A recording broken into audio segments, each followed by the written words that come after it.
Good afternoon, everybody! It is finally Sunday! And we are here with the D&December Roundtable. Joining us, of course, is the fantastic Jim Davis of WebDM. Chaotic Anarchy of the Thread Raiders from Twitter. Hi, guys. The Mad Wizard Nizuul, aka Dave Lee of Chaotic Good. Yeah. And the ever-illustrious Saevrick of Planescape Maelstrom of Blades. What's up? What's it? So illustrious. Illustrious. Fantastical. All right. So I figure we will get this roundtable started off with the most important question. How did you all get introduced to D&D? Why don't we have Chaotic Anarchy start this off? Oh, good. So actually, I didn't get into Dungeons and Dragons until about 2 years ago. So I'm a noob. Somebody introduced me to the 5th edition online here, actually through the Roll20 system. Nice. Roll20 is a great tool for this type of stuff. It can be. It has its issues. Oh, it has problems, but it's still a good to have an option. How about yourself, Jim? Gosh, so I got into Dungeons and Dragons in 98 or 99. I was a senior in high school working with a bunch of my friends at a movie theater, and the Pruitt, who was my assistant manager at the time, was playing in a game, they're playing 2nd edition, and I'd been playing role-playing games for a few years, but never Dungeons and Dragons, and so that was like that was Pruitt and the rest of my friends up there sort of got me into D&D, and within a year I was running my own D&D game, and then of course not long after that 3rd edition came out, and that was my life for many years. Oh yeah. 3rd edition was life for a lot of people for quite a few years.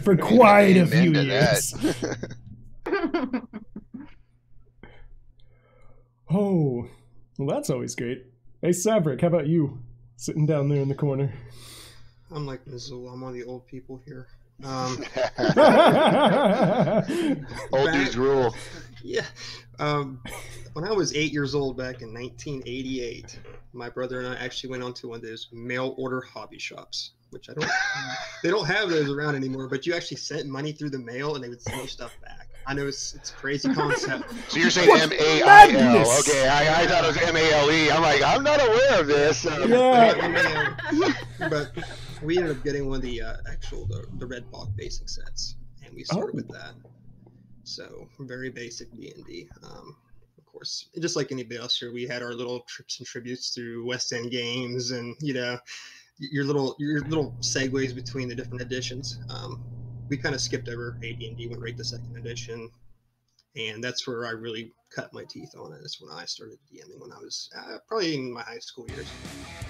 And I've only been doing 5th edition for about a year now, but I've been doing AD&D or Dungeons and Dragons for like 29 years now, so it's been a long time. And what do you think about the 5th edition? I like 5th edition. It's got a lot of rules I don't care for. Like what? Just the way the characters are a little overpowered, in my opinion. Like 2nd edition, you had that real fear of death.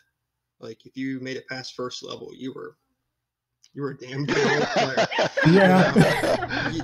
That wizard with that one spell a day, if you were lucky, you got through it, But it's nothing that can't be, homebrewed, to fix. But I do. And I feel like 5th edition is like the easier of all of the other ones. I think for people to get started, it's a good edition for sure. Right.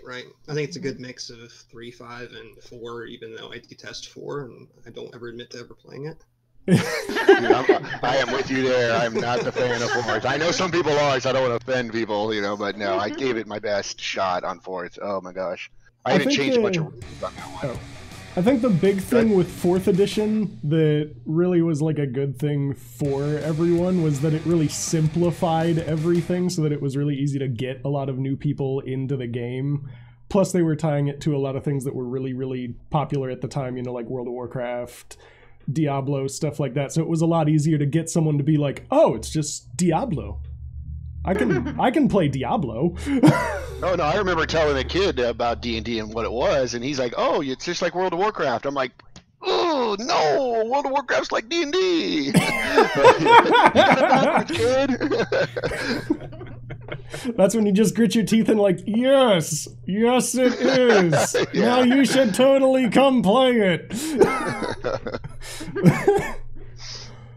So, What about? if you want to hear my ancient tale of how I got into it, we had to go to the time machine because Saevrick got to 1988. We got to do a couple more clicks to get the backwards direction because I am the grandpa of the group. Here we go. Yeah, so we're going to go to 1979. So I was in junior high, 9th grade, and I was in class. It was a class where we read books and did book reports on them. I think it was just called like a science fiction class. But I was reading like Starship Troopers in that class and just going, yeah. But a kid did a book report on Dungeons and Dragons, literally, and I had never even heard of it. So he's got the little booklets, and he's explaining that it's a game and the whole mechanics of it all. And I lost it, dude. My whole brain just went. Just like that GIF, That's me in class just sending fireworks out. So I literally spent the rest of the day at school drawing a dungeon and putting monsters in it, and I made a chart for a die 6, whether you hit, take damage, kill a monster, yada yada. Ran home, grabbed my sister, get in here, gave her a 6-sided. So I literally was a DM the very first day I got introduced to it, but then shortly bought the blue box and it was over. So the funniest thing though on that was we back in the day, hit dice was a new term, and we thought hit dice were hit points. So when we made dungeons, it was always full of purple worms because they had 15 hit points. But then we later found out that it was how many 8-sided you rolled for their hit points. And we're like, oh, dude, purple worms are insane. So yeah, that was a big enlightening moment. Oh, that's great. I saw the dice too from back in the day. You actually had to like color in the numbers on your dice. Yeah. If you watch our stream that we did last night, our DM Cheetah, he still uses dice that are from that era, and they have a little because the 20-sided would have a plus mark to add 10. So he's got this dice, and now our eyes are getting old, so we're all like, where's the plus? Yeah, it's really bad. But yeah, I like to dog. Anytime someone at my work mouths off, I'm like, dude, I got dice older than you. Be down, quiet down.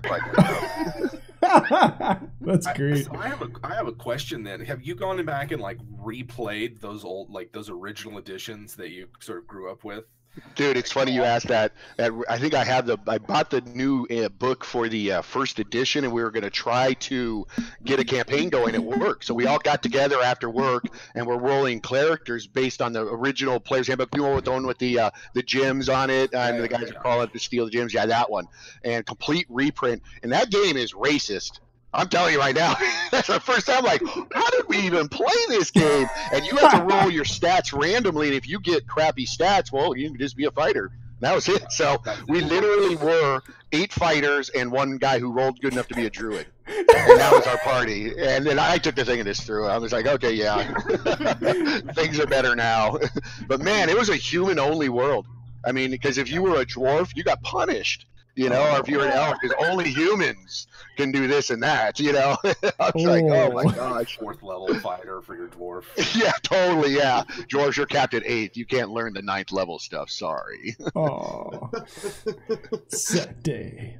Yeah. Did you ever end up playing Tomb of Horrors? Is that that's for 2nd edition, isn't it? Tomb of Horrors, yeah, I never ran Tomb of Horrors. And so that's because you like your. That's because you like your players. Yeah. My favorite modules from the day was there's the Slave Lord one. It was the A series, and to this day, that's my all-time favorite. It was all orcs and giants and ogres. The only thing they did though is they broke the cardinal rule. And when you got to the part 4, the party had to. I'm sorry, part 3. The party had to be knocked out in a fight against the slave lords, and no matter what the party could do, you had to defeat them because number 4 started with them being captured and changed with no weapons and that whole thing. But you literally had to do a big fight and beat them no matter what, and they had all these contingencies on how to make sure you take the party down, which is like totally goes against everything. You're taking away player agency and all that stuff. But back then, no one really knew any better, because in this day that wouldn't fly. No way. They need to start you there to begin with, or something. Yeah. I ran Return to the Tomb of Horrors. I don't know if you guys remember like the TSR 25th anniversary set. They did like the Return to White Plume Mountain, Return to Tomb of Horrors. I bought that one and I was like, guys, this is the one. Right? Have you guys But we were playing 3rd edition by then.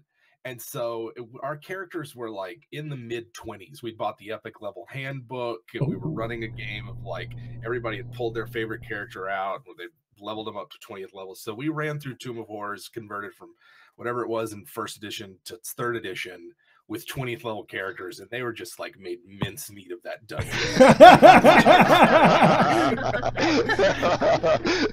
The meat grinder. Right. They was completely flipped the switch. They were just like, what? We're all flying and incorporeal. And, One of my check marks on my life is to run this. Have you guys heard of Rapan Athuk? Yes. No. That is a dungeon. Whoa. Yeah. That is... And it is, yeah, it's insane, dude. I mean, every page is a friggin' you literally, it's supposed to be the godsend of all modules or whatever. It's just one big dungeon. And yeah, so I just got this baby, and one day I'm going to dedicate that myself and spend 3 years of my life running. You got it. You just got it, yeah. 3 years is a bit generous. Yeah. Given the rate at which players typically go through things, I figure it'd be more about 5. Really, the only modules I ever ran were the Dark Sun ones. But... Yeah. Well, that's you're a fiend on that stuff. Yeah, there you the go. Dark Sun Nice. fiend. Very cool. Well, if a world is gritty and grim and dark, then Saevrick's on top of that thing right there. Which one's the definitive Dark Sun module? Like, if you were to pull one off D&D Classics and just like have in your back pocket, which one's the best one to check out? I would say Freedom actually is probably the best one because it's actually because if you ever read the Prison Pentad novels, it sort of goes along the same lines of those. So Gotcha. it also kind of connects into the I can't remember they re-released Dark Sun in 2nd edition, a revised edition, following all the events of this Freedom series line of modules too. Gotcha. Check that out. Yes. If ever there was a thing that Saevrick loved more than Planescape, it's Dark Sun.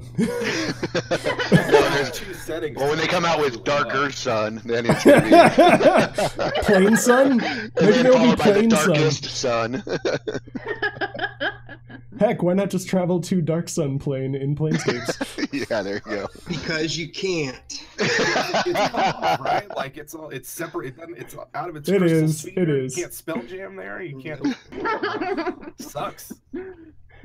It does because I want to put them together so bad. Obviously, you just need to homebrew it somehow, some way. Somebody figures out a way. It breaks space-time continuum, and everything else goes terrible. All right, so I think we'll probably move on to the next question then, which kind of all of this has been tying into this. What are your guys' thoughts on the current state of the industry? We'll probably start off with Jim again. Okay, I mean, I think like Dave mentioned, you know, maybe this is in the pre-chat. Like, I can't imagine doing something like this 10-15 years ago. I wished I would have. I had all the time in the world back then. That would have been great. Actually, to be honest, I was just playing Warcraft a lot back then. So I think the fact that that you can have a DM's roundtable and every night of the week watch D&D being streamed on some form somewhere and listening to it during the day in podcasts. I think that you can live your entire life in Dungeons and Dragons. I don't know if you should, right? But that you could. Otherwise, you turn out like me. That's what happened to us, right? Yeah. But like, I think that's indicative of a flourishing that I hope is, follows a healthy arc. I hope, there's no like eventual bubble or something where Dungeons and Dragons suddenly becomes uncool again, and we're all left with all this webcam streaming equipment that we don't know what to do with. I think it's in a good place. I think that they probably learned, Wizards of the Coast probably learned their lessons from 3rd and 4th edition. The pace of the release of books is good. The third-party stuff is really solid. DM's Guild seems like a great place for small-time creators to get the word out, and for people who've made a name for themselves to go directly to their market. So it seems like it's in a good place, and I'm all for it. That's great. I love it. Yeah, can I pile on that actually? Oh, of course. Because another thing I really enjoy too is back in the day, D&D was not cool. And the fact that there's a geek culture now, and you can just be a gamer and not be ashamed, and actually now you can say, yeah, I game, and everyone's like, yeah. I mean, what a transformation and that's probably the thing I'm most grateful for, is I don't have to hide the fact that I'm an uber nerd, you know? So right. Cool. Yeah. Yeah, and with like all of the conventions that are out, like PAX Unplugged, you know, being dedicated to, you know, tabletop gaming, and the Roll20 apps that are out there. Yeah, they really help advertise what the RPGs are all about, and I feel like Dungeons and Dragons will go on for a very long time because of that. Yeah, I think that's probably right. It's just funny because, like, when I was a kid, like, if you played D&D, you were like a part of some satanic cult. Totally. You know, so to be in the day and age we are now, where you can actually like make a living doing this shit. Oh, wow, yeah. I mean, just, you know, not even 3 decades later from when I started playing. And I mean, it's awesome. It's open to entrepreneurship, you know. It gives all these people who are artists and writers this wonderful outlet, you know, this wonderful creative outlet that we're all a part of. And it's such an awesome community too. I have to plug that, you know. Yeah. I know a few people in there who are straight dickheads about stuff. I mean, everybody wants to help everybody. Yeah. You don't really find that in most communities. Yeah, everyone's genuinely cool. I'm curious about something, because so I came from mostly like the RPG forum background, places like InWorld, RPG Net, and that's where I like spent a lot of my time and how I absorbed Dungeons and Dragons culture for years. And I'm curious, like, how do you guys see the D&D blogosphere, and then the D&D forum cultures across the different forums that they have, and then like the Twitch, and because Twitch and YouTube are still separate things as well, really. Like, I don't know, what's y'all's impression of how much cross communication there is between those different communities, and whether if you spend time in one, it would color your experience? I don't know. I think about this all the time. Curious about what other and I thought I was the Mad Wizard. The Mad Wizard. Oh, that's kind of a tough one, because there's definitely a lot of good things to have from like the Twitch community and just YouTube content creation. The Twitch one is a lot more like just open discussion and just seeing like things unfold as they go, whereas I feel YouTube is a lot more like tutorial or very primed discussion topics that are meant to like cover a specific point and then have a discussion after the fact, as opposed to constantly like back and forth like Twitch is usually done. I find that I find that I avoid toxicity, you know what I mean? So the reason I'm in the Twitter community is because what Josh says, it's such a supportive community, and I've only had 1 or 2 exchanges with someone that I didn't care for, and then I just stay away from them. But like Reddit scares me. I mean, Reddit can get nasty. I don't play MOBAs just because I like the gameplay of MOBAs, but I stay out of it just because I don't want to get screamed at if I suck, you know, and stuff like that. So, you know what I mean? So yeah, so I don't have tons of experience in the forums and the Reddit just because I see stuff, it just pisses me off and I move on. Just gravitate away from it. But I love Twitter. I love the Twitter community. Oh, Twitter is amazing. Yeah, Twitter community is amazing. Yeah.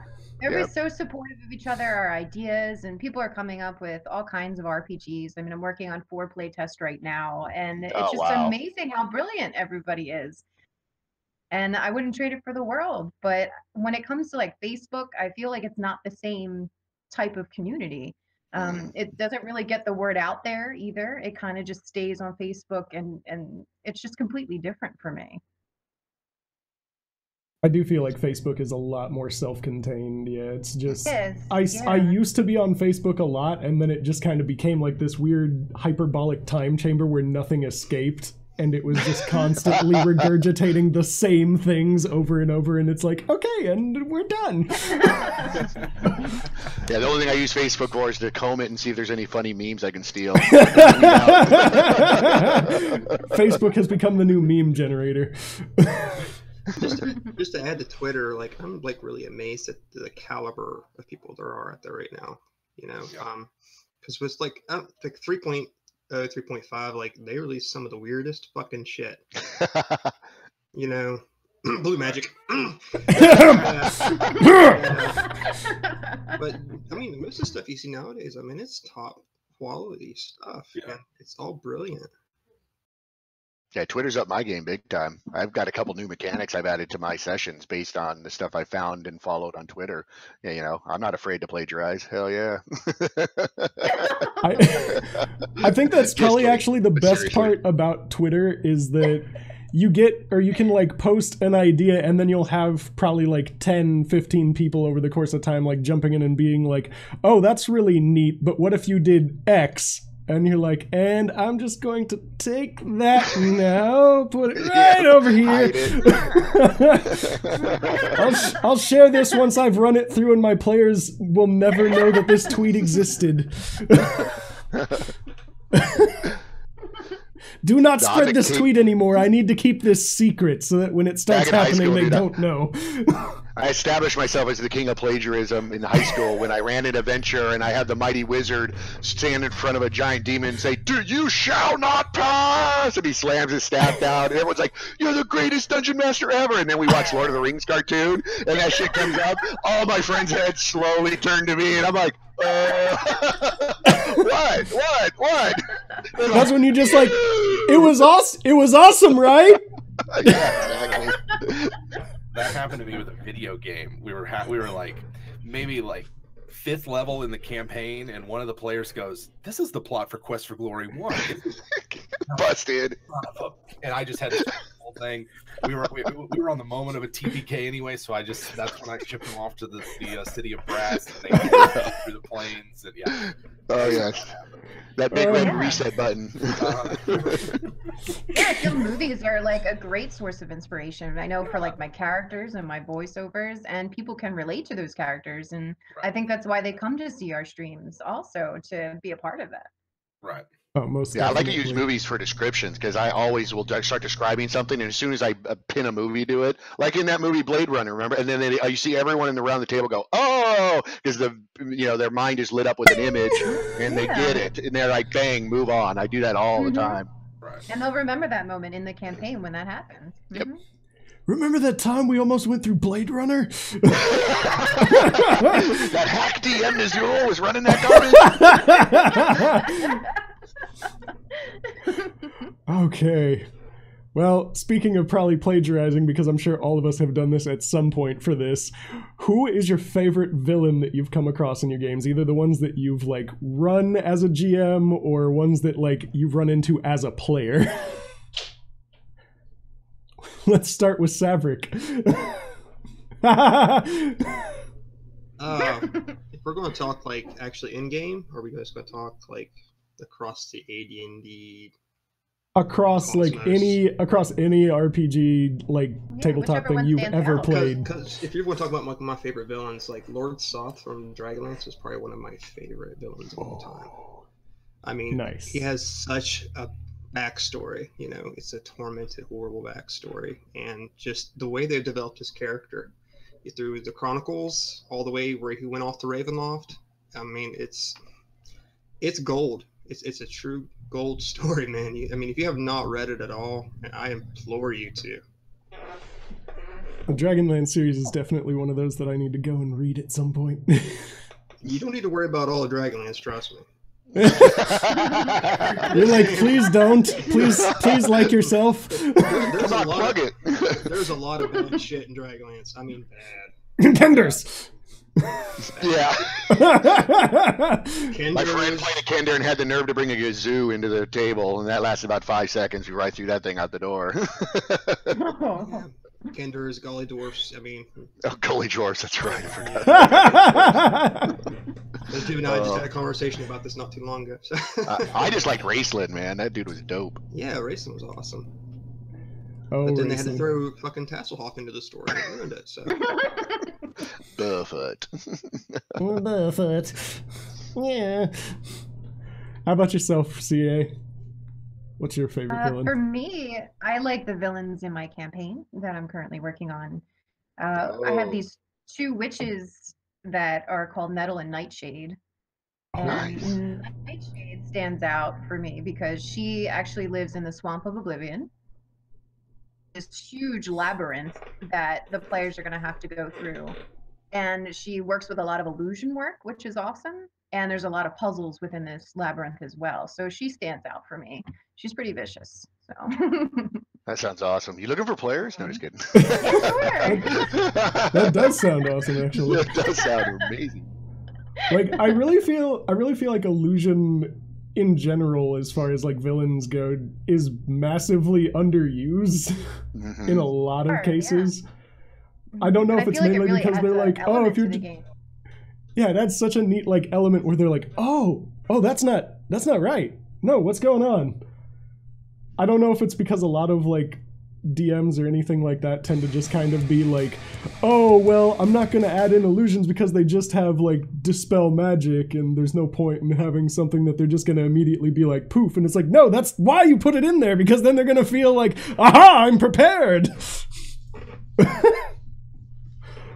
I do enjoy campaigns that have puzzles in it too. I feel like that's really hard to find. I rarely find a campaign that has that in it.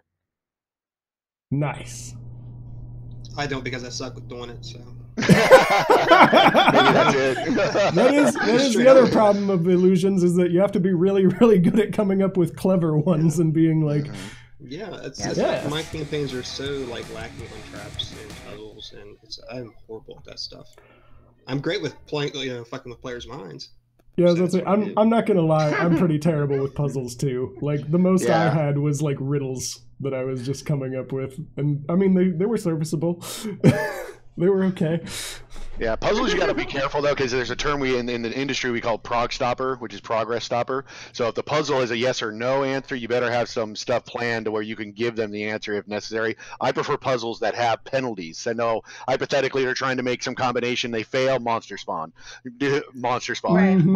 Eventually they can chew their way through it with their swords and then move on, because my players are a bunch of beer guzzling guys and they're just gonna get frustrated after a while. So I have to be very cautious. I have to do like the really Dr. Seuss type puzzles, or otherwise they're just gonna be like, but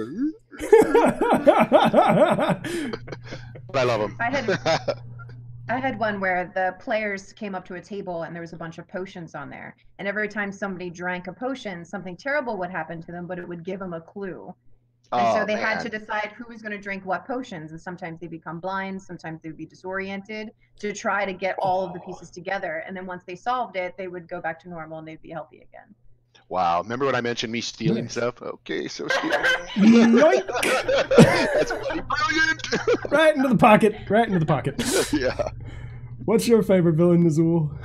Oh man, I'm a fanatic. I love villains. In fact, if you ever see a good movie, unbeknownst, there's an amazing villain. Think of like Die Hard, Batman. You know what I mean? But my all-time favorite movie that I ever come across, obviously, is Heath Ledger's Joker. In my opinion, he's my absolute favorite.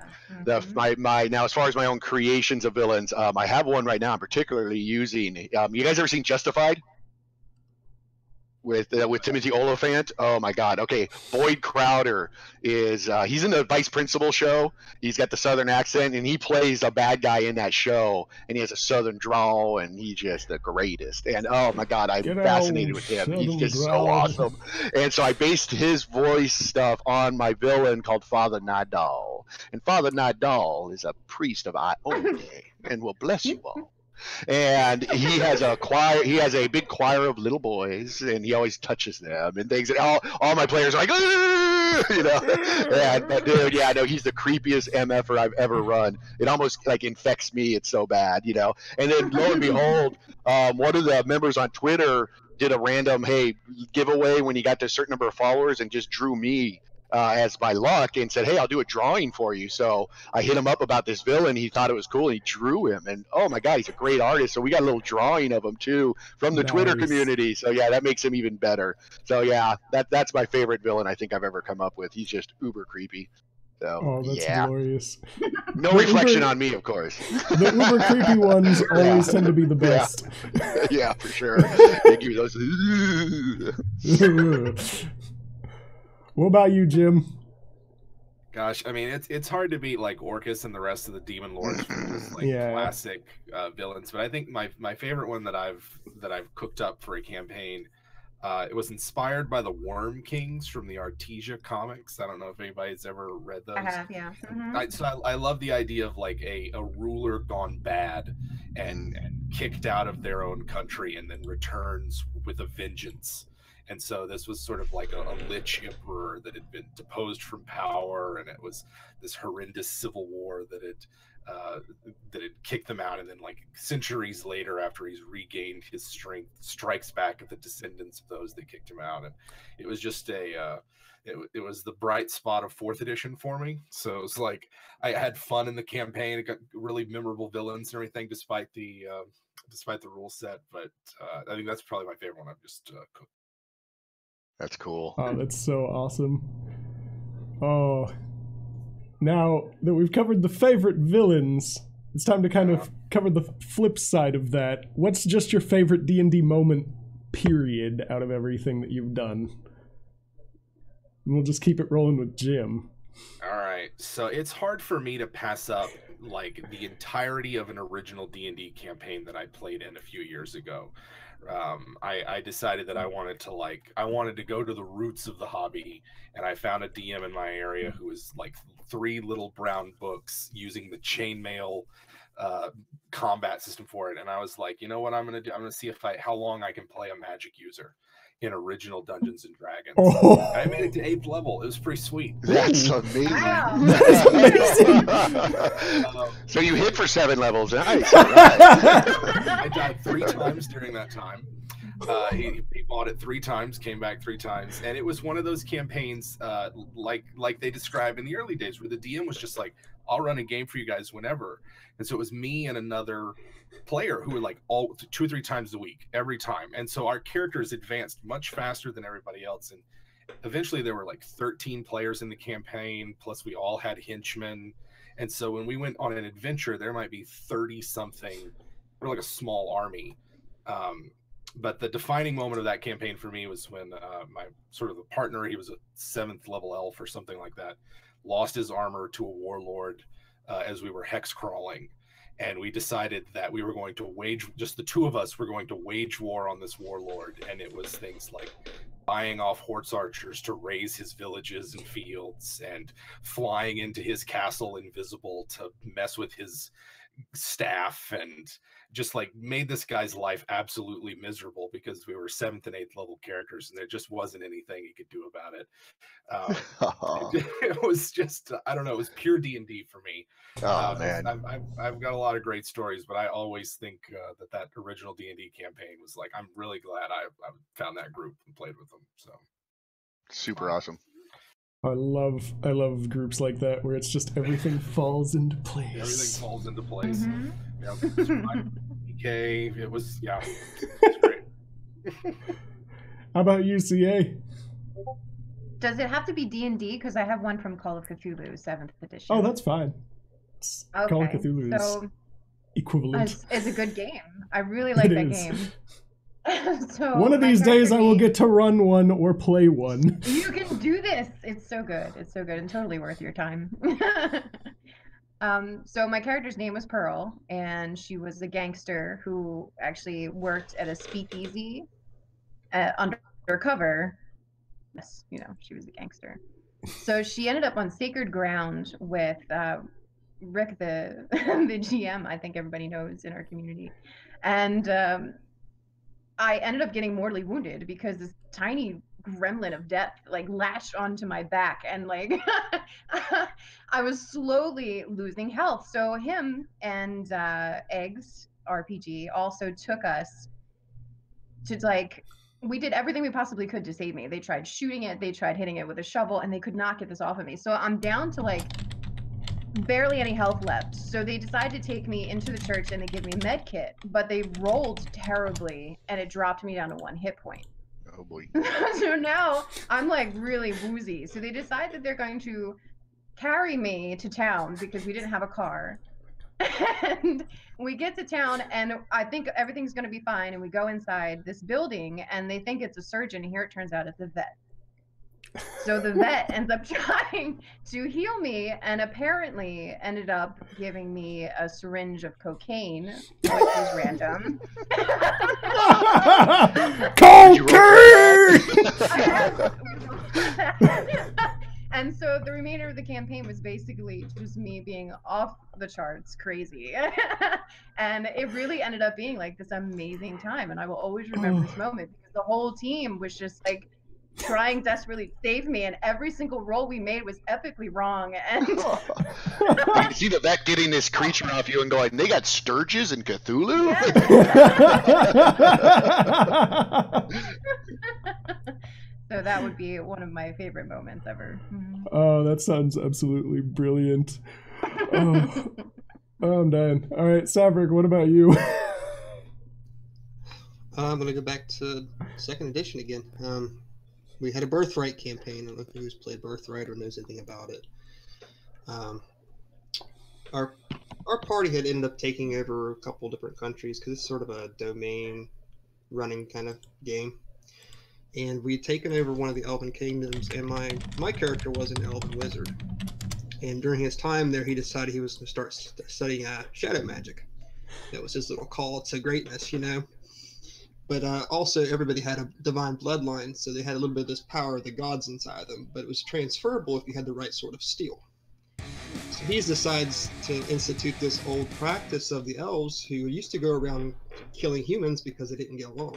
But instead, they would hunt down blooded humans in the other player characters' domains that I played with. So they're constantly going out, raiding my other players' domains, taking their citizens back to where I'm at.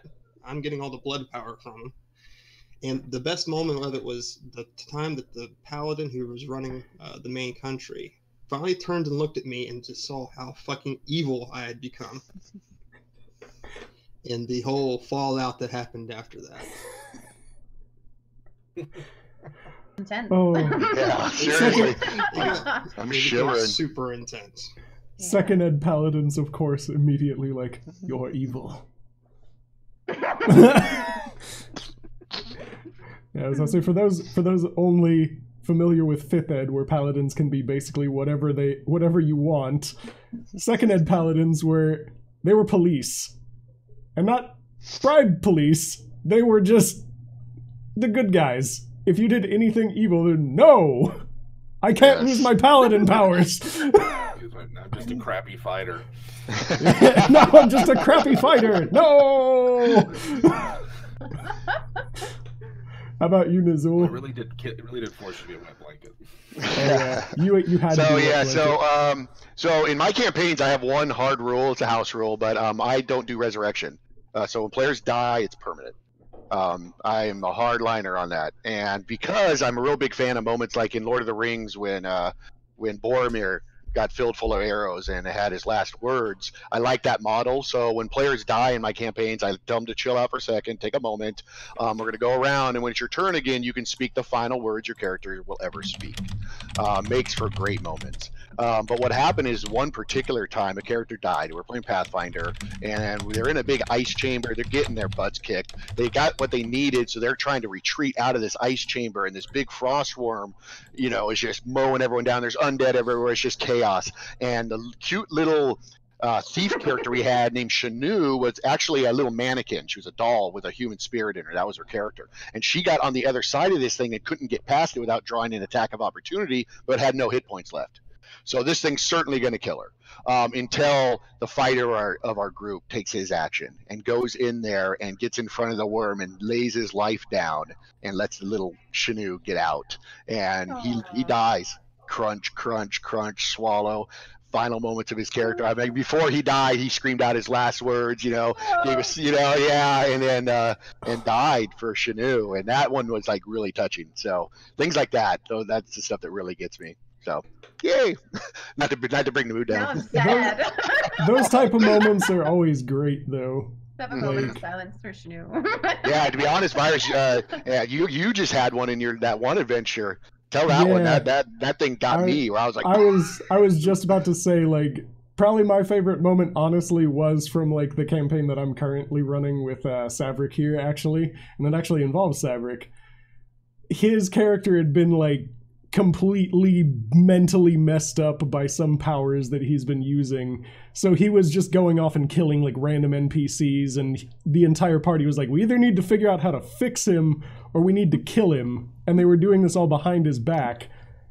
And then he ended up getting visited by a spirit from one of his past friends, the entire reason he had been set out on his adventure. Snapped him back to reality for a second, and it just had this heartfelt moment where like everyone was near crying.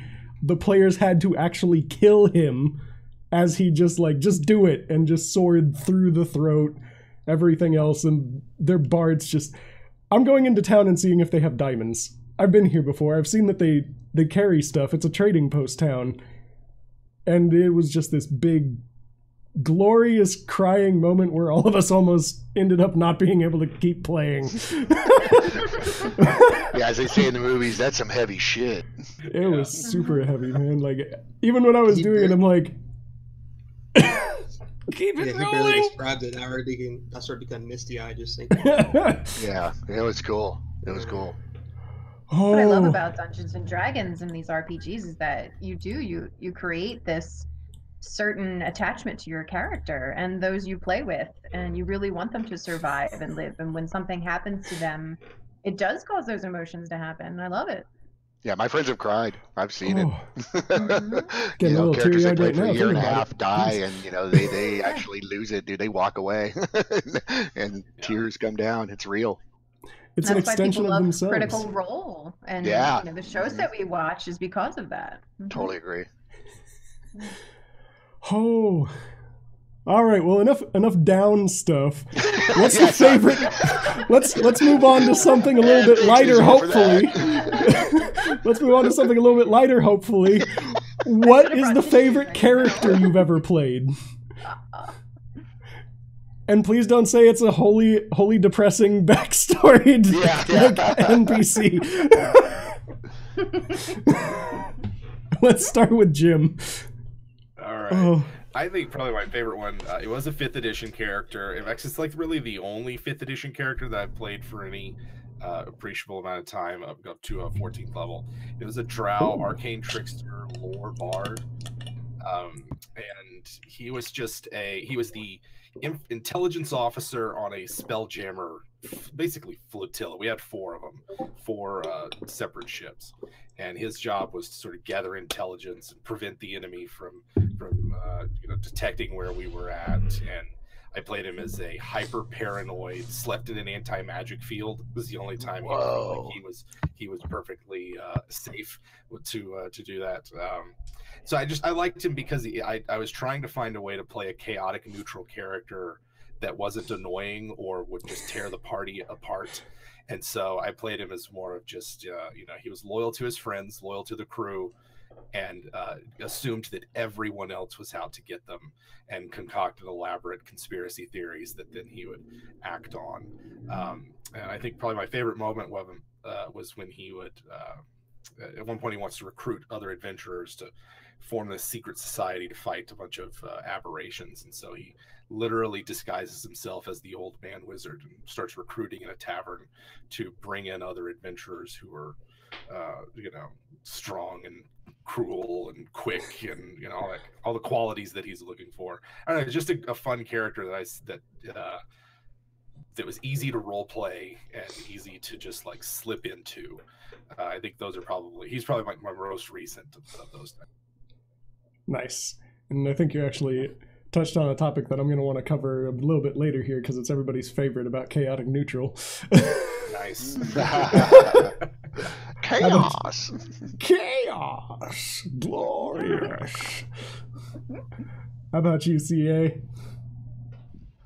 For me, Nerd Immersion does a lot of charity events. So I created a Duro character, which I love to play. It's my favorite race. He's a Duro sorcerer. He was this elderly old man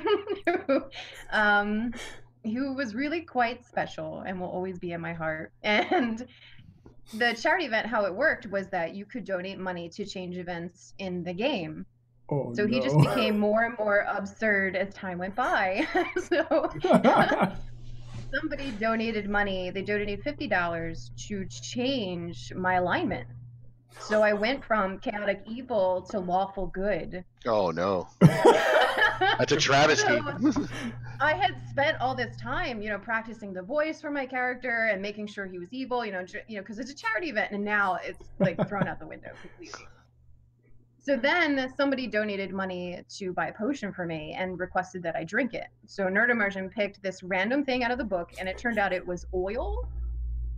So like everything that just went on that night, and people were donating more and more money, and my character just got crazier and crazier. And I think what stood out for everyone was the voice of the character. And he really loved to talk to plants and things like that too. So I would say that, Grolesh, my Duro character, was my favorite for sure. I'm gonna have to make a request to hear that voice. Yeah, I was about to say, like, you can't just bring that up and then not do the voice. Okay. So no pressure or anything. You're so amazing. What is this? That's good. Oh yeah. That is amazing. And the whole campaign was like that. And every time he would talk, people would laugh. So we really didn't play much, but. Oh, how about you, Nizuul? I remember a character I made. I think it was for 4th edition. She was named Varisha, and she was a paladin of the Raven Queen. And the Raven Queen, the rule in our campaign of the Raven Queen is you couldn't lie, or she'd come down on you, be dishonest. So her backstory was that her husband committed adultery on her. So she went back and did what she had to do as a paladin of the Raven Queen and killed him. Then her next quest was to kill the adulteress. Well, they went head to head, and the Raven Queen, my character lost that fight and was killed. But the Raven Queen was so impressed with my devotion that she brought me back to life. But she, as a goddess, didn't have the power to raise the dead back to life, but she could command undead. So she brought me back as undead, and I was one of her living servants, and I had an illusion on me to make me look mortal and alive unless I took holy damage. If I took holy damage, then my visage would break. And one of our characters in the party was an undead hunter. And so the moment did happen where an AoE holy spell hit and my visage came down, and he looks at me, and so that's when I retailed my story in hopes that he wouldn't take me and slay me, and he didn't. But yeah, so that was I was really happy with the way that character played out, because all of her magic I would color it with ravens and all that stuff. It was really awesome. Nice. I could almost picture that moment too, just like all of a sudden, betrayer! Hang on. What just happened? I swear, it's not as bad as it seems. Just hear me out. How about you, Saevrick? Actually, I'm gonna say that Ganel Ganu here has probably been one of my favorite characters of all time. Woo! Props. I say that because he's not a traditional sort of elf, because he wasn't really raised in the forest or anything like that. He was pretty much raised on the streets of a city. Spent a lot of his time in captivity, and so he's got the really twisted sense of family. It's about who helps you, and the people who betray you, fuck them. They're not going to, they're not your family anymore. You have no ties, no loyalty to that person. And I try to play that, I think, as best I could in that campaign setting. Yeah, that kind of came up a little bit with the Ariza point, and I'm curious how that's going to play out with the events that just happened like 2 weeks ago and stuff like that, because that seems to be affecting Ganel pretty poorly. He went full Matt Hardy, broken Matt Hardy not too long ago. Delete. Just go full nuts. Oh, if I had to pick probably a favorite character of mine, it's really a toss-up, but I'd probably have to say like the Barbarian from one of my buddies' campaigns, just because of one specific moment that he got to have. Like, he was very much like, I am the best, I will prove that I'm the best, because he originally was like from a very civilized like empire, but he kind of got adopted by like a wandering barbarian clan. So he's constantly like trying to prove himself, like, no, I'm worthy of being in this clan. And he was guarding something, and someone actually managed to sneak in, grab it, and start running away. And when he found out, he just booked it after them the entire time, left everyone else in the party behind, ran through like spike traps, ran through fire traps, busted through the trap door they had set up, just on fire, smoke pluming, and just, "Where is he?" to the group of like 8 people just sitting there, and every single one of them just that guy. That's a Leroy Jenkins moment. Yeah, it basically was the Leroy Jenkins, but everyone wanted absolutely no part of him, and he basically almost single-handedly wiped out the entire encounter. Wow. The DM just kind of like... and we're done!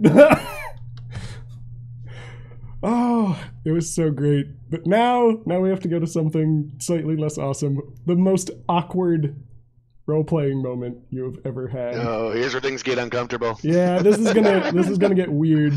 I promise I won't talk about Father Night All. I promise I won't talk about him again. I promise, guys. I promise. Saevrick, let's start with you. I'm going to take my interpretation of this. It's not going to be somebody else's, but it's going to be an awkward moment that my character would have had in a Dark Sun campaign. I was playing a bard, first time, last time, because I don't do bards anymore. We were going to be infiltrating let's say it's sort of a compound, and they thought, well, we have all this stuff planned out, you know, the wizard's it's a wild mage, we'll just cast a spell, see what the fuck happens, you know, and we'll send the bard in, and, you know, you get some intel, maybe open the doors for us at night, you know, we'll be all set to go. So I walk in there, and I'm starting to, you know, speak to these people, try to bribe, you know, try to feel them out, and my very first fucking roll that I do there is a 1. Very first. My entire cover was blown within like a minute. So now my character's having to run her little ass out of the compound before she gets killed. Yeah, I destroyed that entire encounter. We have planned everything. Yeah. It was bad. But we ended up casting Enlarge in our Thrycreen Gladiator, and he just went to town on it, so we had fun after that. Yay, Thrycreens. Oh, how about you, Nizuul? Oh, boy. Is it the father? Well, I've been playing with the same guy since high school. Okay, so I got this dear friend, lifelong friend, named Duckman. He is the most intense gamer you've ever laid eyes on. He'll send me emails and write 13 pages of stuff where it's just so TLDR. Where I'm like, dude, you're killing me, man. You're killing me. I ain't got time to read all this. Yeah, but no, he's really into it. So I got 2 stories to tell about this guy. I'll make them quick. First one was we're at my apartment and we're all playing, and whatever, we ordered pizza because that's, you know, it's RPG food. And so I guess the pizza man got here. My girlfriend went and answered the door. And right at the moment, my friend Duck is introducing his character. And of course, he's a ninja / samurai / katana wielding / that stuff. And then here's his introduction. I swear to God, it was this. Okay, Duck, can you describe your character? And he just starts sooting. And the pizza delivery guy's like looking in the freaking apartment like, what the oh my God, it was so hilarious. We just were in tears. It killed the whole game for like 5 minutes. And then another story with the same guy is professionally, Duck works for Homeland Security. So he carries a real weapon. Now, I used to own a business in Irvine, and I was right across the street from Blizzard, so I got to know the Blizzard gang. And so I'm literally over at the project lead's house, and we're going to play Spycraft. And he's inviting the art director over to play too. So it's all of our friends with Duck, and we're going to play Spycraft, okay? So Duck's got his weapon, because he has to carry, on the table. You know, which is normal. We're used to it. But apparently fucking Bill comes in, the art director guy, and lets himself in and opens up the door and looks, and he can see the backside of Duck with the gun on the table, and he's just like, damn, these people get into it.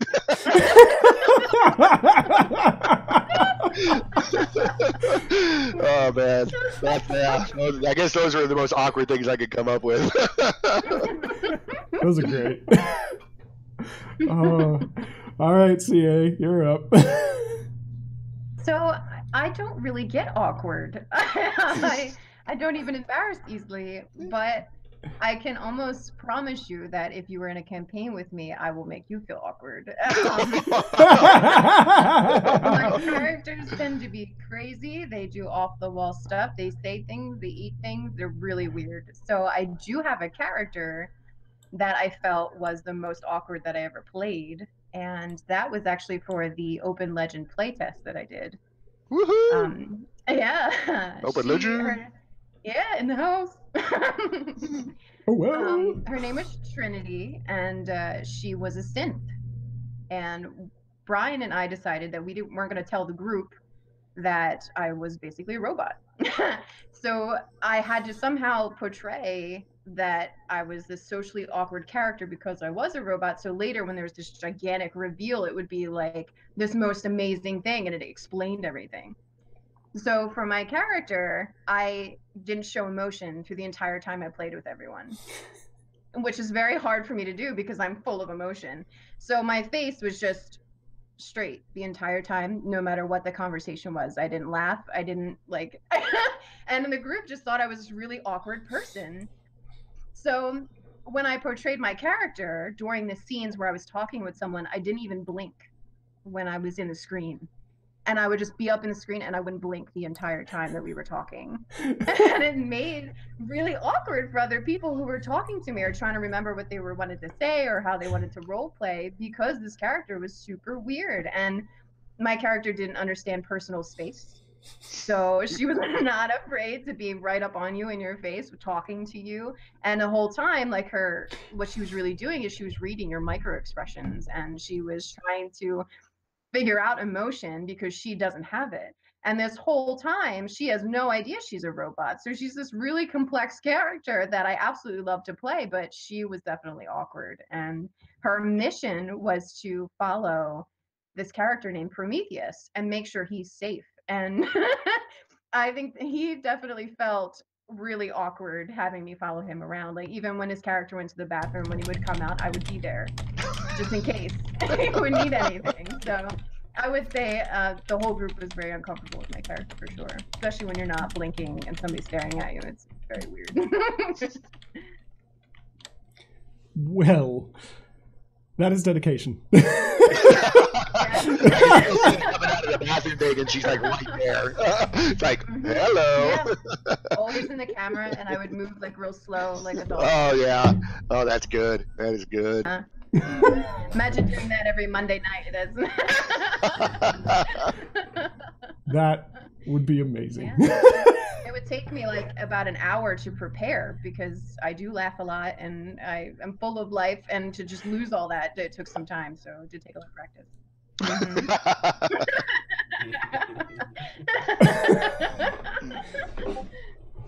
All right, how about you, Jim? This should be amazing. I'm afraid mine isn't nearly as funny. Or I know, it's hard to follow that up. So we were approaching the end of the heroic tier in 4th edition, and so one of the players is like the Deva race, you know, the ones that are sort of like a reincarnated divine souls that if they're corrupted, they become Rakshasas. And so the idea is that this character is, all of his brothers and sisters have been corrupted and turned into demonic spirits, and his personal quest is to like find them and redeem them and all this other stuff. And I was working them in as sort of like the lieutenants of the big bad, and this whole thing planned out. I was like, this is gonna be great, it's gonna stretch through the entire game and everything. And we get to sort of the climactic session of the heroic tier there in 4th edition, and the players are at the head of an army. They're rescuing a besieged city. There's undead armies fighting against hobgoblins, and the players are in the middle of all this and explosions and having to race through the city to get to the final bastion to rescue everybody. And it was epic. And at the end of it, they captured one of these demon spirits, and there was another player throughout the game that was consistently just, maybe he'd show up, maybe he wouldn't. Totally created a character that was out of line with like everyone else tonally, and never really gelled or meshed. But he showed up because he'd been our friend for years and years. And but it was clear he wasn't feeling the campaign. Someone probably should have said it's okay if you don't play. You don't have to. You know, it's okay. It's all right. We'd rather just hang out instead of this. So he kills this captured character, this NPC that was meant for this other player to sort of like redeem and spend time with. And I had all these scenes cooked up where this demon wasn't going to try to escape. It was just going to follow the player around and comment, and then in turn try to corrupt the player into sacrificing his own virtue and becoming a demonic spirit. It was going to be great. Kills him. And not even like after a beef or anything, right? It's not even like the NPC and the problem player were like beefing or anything. He just like, oh, we've got this captured guy. Yeah, I cut his head off while he's helpless. And and I was so shocked. I was just like, okay. Air goes completely out of the room. Everybody starts packing their stuff up in complete silence. It's just like, and there's like 8 people quiet, shuffling their dice away, putting their paper. Oh my god! And like, I just super awkward. Murder, death, kill. Jesus. Yeah. We stopped playing. It was like that campaign. We didn't play again for like weeks. And when we did, we started up a brand new campaign, and that one was a failure. The rebound campaign lasted 2 sessions where people were just like, it completely killed the energy in that group. And it was like weeks and weeks and months before we were finally able to like, and the player whose NPC had been killed comes back. He came back that night, was just ranting and raving and so mad about it. It was one of those lessons as a DM where I was just kind of like, yeah, sometimes you just need to tell a player no. You just need to be like, that doesn't happen. You, yeah. But it was a rough ending to a campaign. Yeah, and that's the story of why we don't play 4th edition It didn't just kill a campaign; it killed an edition. And this edition has been tainted. It shall never be touched again. Forever gone. We'll go back to 3.5 in the number crunch. Okay, thanks. We tried that. It was a rough transition back to 3.5. Oh man. Okay, so I think now we're going to start fielding some of the questions from chat. We've already got a couple. Prexagora the Snophoria asks, which character tropes do you hate having at your table the most? Oh, I'm going to start this one off, and I don't know that it would necessarily count as a trope, but I just hate it when, like, NPCs are very lifeless. Like, you just have basically, like, the Final Fantasy NPCs that have, like, 2 lines of dialogue and will not change. They're just like, yes, hail, I'm the innkeeper. What can I get you? Yes, hail. Yeah, all my NPCs have, like, backstories to them and stats. Like, I really like to get involved with the NPCs. It gives them a little bit more to the campaign, something that the characters can associate with and relate to. Yeah, the +1 chaotic anarchy. Because I remember just got a text a few months ago, whatever, for a campaign. He's like, "Hey, I was thinking about playing a dwarf ranger," and I just text back, "Boring." It's like, I hate all tropes. I'm like, okay, who is he? I want more. You ain't coming into my campaign with that garbage. So no, I want backstory. I want meaningful stuff. And if you can't come with it, then hey, it's cool. But yeah, I just hate the cookie cutter. I'm chaotic good, this and that. No, you got to come up with some juice here. I need some stuff, because what I do is I take that stuff and then it's going to show up in the adventure. Exactly. So, I need to be fed. Feed my inspiration. Exactly. Let me toy with you. I could use every ounce of your rage. I get kind of sick of the stereotypical Scottish dwarves. That just kind of turns me off all the time. Like, that is very fair, and I'm gonna admit that I'm kind of guilty of that, but that's because I can't really come up with any better accents for a dwarf. we have one of those in ours. I'm hoping he's not watching. He does a really good accent, though.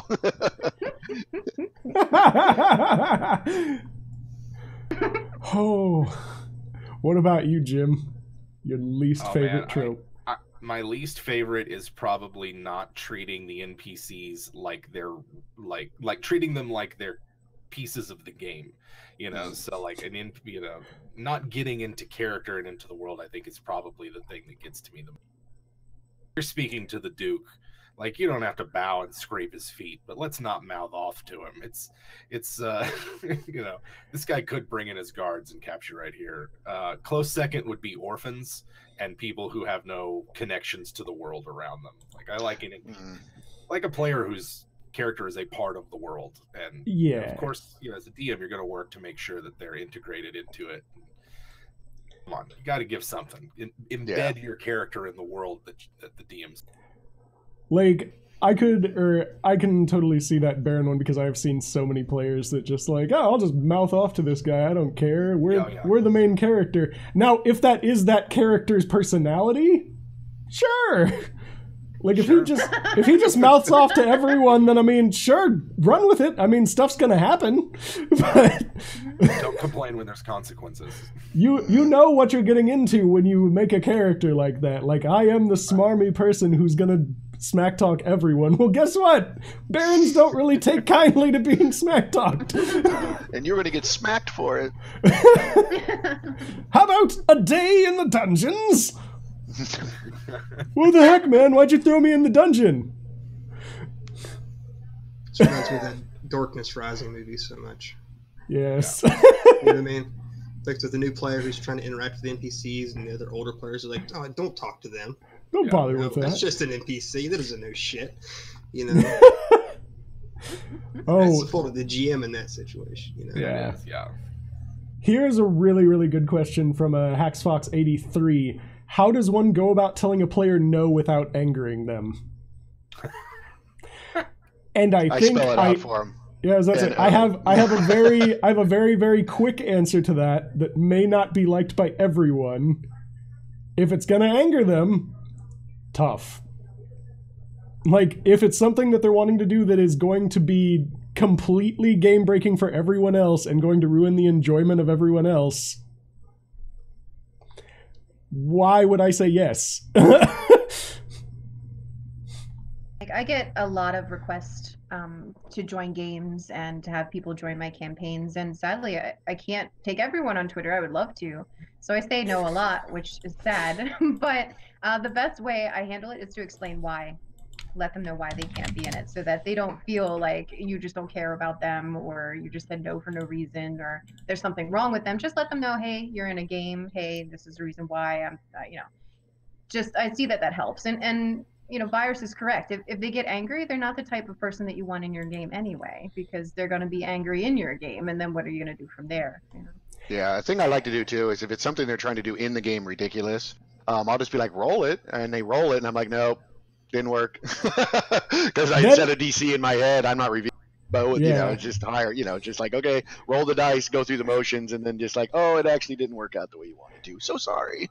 Then you got that. For me, rogue. It's harder to tell a player that they can't be in the campaign anymore than it is to tell them that they can't join the first time. Yeah, I've done that. That's a toughie. It is very tough.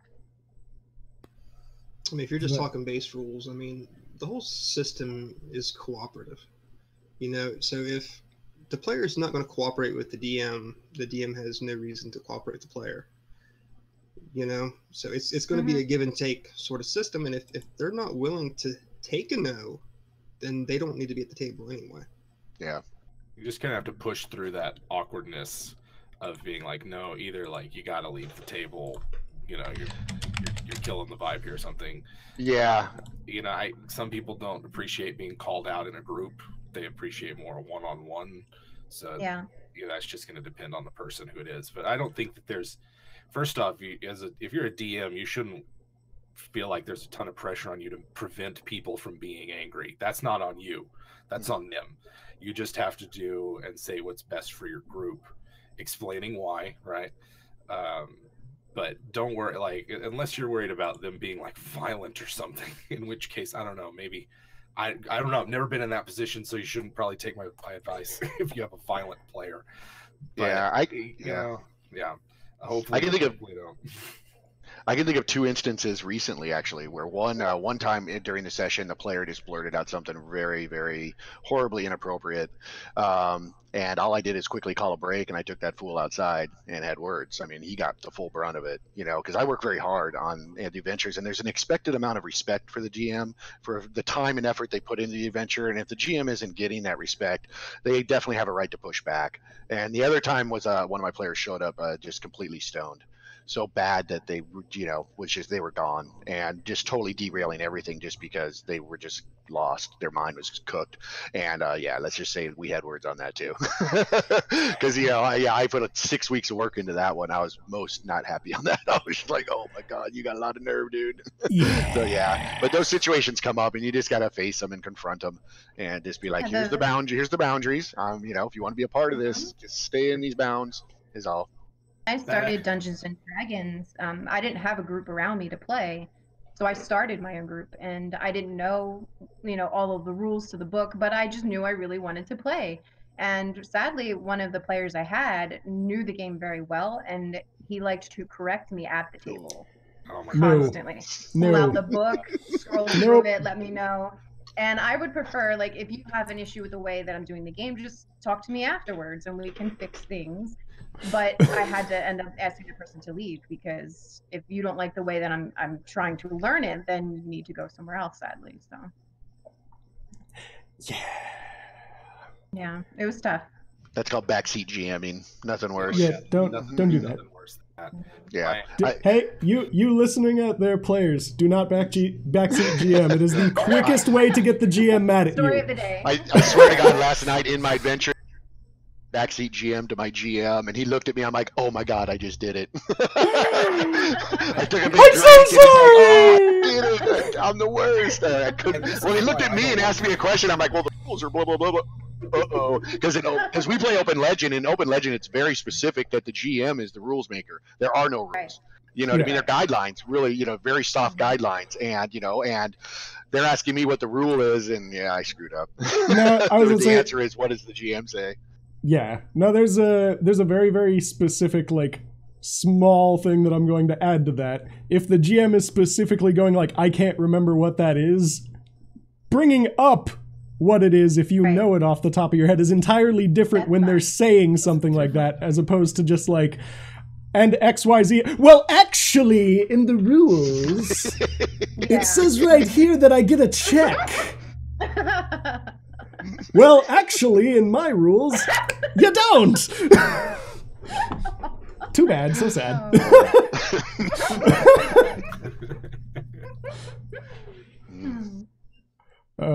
Those are always the funniest ones, because I have had someone who actually, like, I don't know how he did it every single time, but like one of the GMs was like playing, and he would, like, as soon as something came up that was against the rules, he had the page open, he had it in his hands, and was like, it's right here. Rules lawyers. And it made it tough for me, because this is all new to me, and I really wanted to play, and then you start to doubt yourself, and I was like, no, this person needs to go. You made the right call. There's nothing wrong with playing by the rules, to every rule that's in the book. If that's how you want to do it, then, you know, run your campaign that way. By all means, there's nothing wrong with that, but that's just not how it rolls. Oh, most definitely. Okay. So, next question is from Terminally Nerdy, or as most of you probably know, Clay. CBSA. Didn't we agree we weren't fielding questions from Clay? Yeah. Oh no. What is your favorite bamboozle you have pulled on your players or had pulled on you? Oh, I got good ones. Yeah, let's start with Nizuul then, since he's like chomping at the bit. Nom, nom, nom, nom. Oh yeah, sorry. They started. Okay. I gotta think which one. Okay. All right, check this out. I did an adventure. We're running high-level characters, okay? And then one day I'm like, you know, guys, I'm getting tired of these high-level combats. They're taking a long time and stuff like that. I just want to have some fun. Let's make some goofball characters and start them at 5th level or whatever. And we're like, oh, that sounds fun. So we literally just started some low-level characters at 5th level, and they were running their mission or whatever. So their quest was to go and secure this crown and give it over to this evil – it's not evil, or so I'm giving away the thing. Give it over to the overlord or whatever. Meanwhile – then after we played that session, I'm like, you know what? Let's go back to the high level group. So we go back to the high level group and play, and they're in there trying to take out this big badass villain guy, right, and make sure he doesn't get this artifact of doom.